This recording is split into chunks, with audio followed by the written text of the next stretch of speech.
तो हे दोस्तों, पिछले साल एनिमे ऑफ द ईयर का अवार्ड मिला था सोलो लेवलिंग को, लेकिन इस बार तो ये एनिमे लिस्ट तक में नहीं है यार। शायद इसकी सारी हाइप सीजन 2 के साथ ही खत्म हो गई। कल क्रंची रोल ने 2026 एनिमे अवार्ड के नॉमिनेशन रिवील किए। यहाँ एनिमे ऑफ द ईयर की नॉमिनेशन में टोटल 6 एनिमे हैं एंड इनफैक्ट ये सारे डिजर्व भी करते हैं। लेकिन आपको पता है ये डिजर्व क्यों करते हैं? तो मैं आपको बताने वाला हूँ ये एनिमे डिजर्व क्यों करते हैं। तो नॉमिनेशन में सबसे पहले है डैंडेडन सीजन 2। एक लड़की जिसका नाम मोमो है जो बिलीव करती है गोस्ट पे, एंड एक लड़का ओकरुन जो बिलीव करता है एलियंस पे। दोनों एक दूसरे को गलत प्रूफ करने के लिए निकल पड़ते हैं एक पैरानॉर्मल हॉटस्पॉट पे। लेकिन दोनों की दुनिया तब हिल जाती है जब दोनों को पता चलता है गोस्ट एंड एलियन दोनों एग्जिस्ट करते हैं। जैसे जैसे स्टोरी में आगे बढ़ते हैं उनकी लाइफ टोटली चेंज हो जाती है। मोमो जिसको एक साइकिक पावर मिलती है अपनी ग्रैंड मदर से, एंड ओकरुन जिसको पावर मिलती है टर्बो ग्रैनी से, लेकिन एक कर्स्ड एनर्जी। एंड आप समझ गए होंगे कैसी कर्स्ड एनर्जी।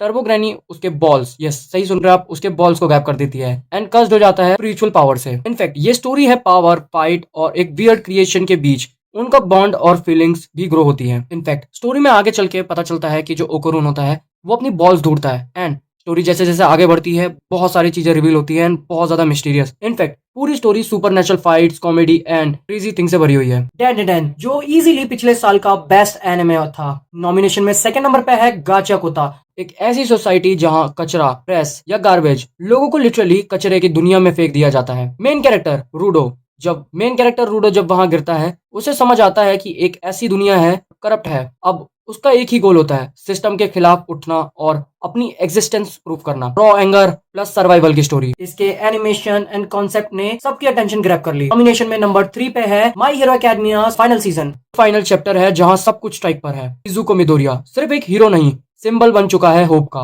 जबकि all for one pure evil का रिप्रेजेंटेशन है। फाइनल वॉर में सिर्फ पावर नहीं, आइडियोलॉजी भी क्रैश होती है। What it truly means to be a hero. सब लोग जानते हैं, इसके बारे में बात करने की जरूरत नहीं है कितना ज्यादा बेस्ट और कितना ज्यादा बढ़िया था season 5। And I don't think 2025 में इससे ज्यादा इम्पैक्टफुल और बेस्ट एनिमे कोई था। नॉमिनेशन में नंबर 4 पे है ताकुपी ओरिजिनल सिंस, एक इनोसेंट एलियन जो सिर्फ लोगों को खुशी देना चाहता था, पर जब वो एक डिप्रेस्ड बुलीड गर्ल से मिलता है उसे समझ आता है कि रियल वर्ल्ड इतना सिंपल नहीं होता। हर अटेम्प्ट हैप्पीनेस लाने के और प्रॉब्लम क्रिएट करता है। स्टोरी दिखती है गुड इंटेंशन भी कभी कभी ट्रेजिडी बन सकता है। एक और नया एनिमे, लेकिन इसने डिप्रेशन से सबका अटेंशन ग्रैब किया। नॉमिनेशन में नंबर 5 पे है द अपोथेकेरी डायरीज सीजन 2। अपोथेकेरी डायरीज माओ एक नॉर्मल अपोथेकेरी है, लेकिन उसकी इंटेलिजेंस उसे रॉयल पैलेस के डेंजरस पॉलिटिक्स में ले आती है। पॉइजन और मिस्ट्री सॉल्व करती है, पर धीरे धीरे समझती है सीक्रेट के पीछे पावर स्ट्रगल छुपा होता है। काम सरफेस के नीचे पूरा टेंशन और manipulation. And the last anime summer Hikaru dies. लड़का हिकारू मर जाता है पर कुछ वापस आता है उसकी बॉडी में। उसका दोस्त शुकी जानता है कि ये हिकारू नहीं है, पर फिर भी उसे छोड़ नहीं पाता। पूरी एक डर और अटैचमेंट के बीच का कॉन्फ्लिक्ट है। अगर तुम्हें पता हो सामने वाला इंसान वो नहीं रहा, क्या तुम फिर भी उसे प्यार करोगे? इन 6 में से कोई एक एनिमे ऑफ द ईयर का अवार्ड जीतने वाला है। In my opinion it absolutely my hero academia final season. भाई इससे ज्यादा बढ़िया और इससे ज्यादा बेस्ट सीजन मुझे कोई नहीं लगा। एंड तुम्हें क्या लगता है नीचे कमेंट्स में बताओ।